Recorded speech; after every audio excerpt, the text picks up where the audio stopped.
يسعد مساكم أحبتي. عشان اليوم مسبحة. المسبح هي الحمص الشامي بنقوه قبل بيوم، وتاني يوم بسلقه ساعة على النار أو ساعة ونص حسب يعني استواءه، وهذا ظريف الحمص، حمص سوري. سلقته، بعد ما سلقته تركته شوي ليبرد مو كتير، خلطته بالخلاط مع 4 قطع ثلج.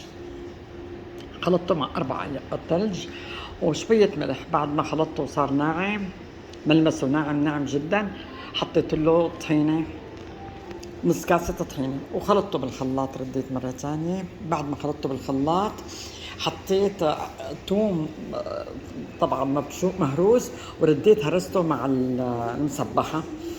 هلا المسبحة إذا بدك إياها تاكليها فريش بدها توم، ما بدك تاكليها فريش لا تحطي لها توم، خليها من دون توم المسبحة، إلا إذا أكلتيها فريش.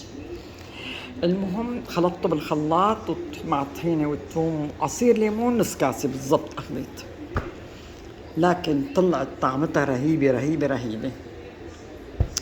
أنا حأرفق الفيديو إن شاء الله مع طريقة التحضير والمقادير وطريقة التحضير. إلى اللقاء يا أصدقاء.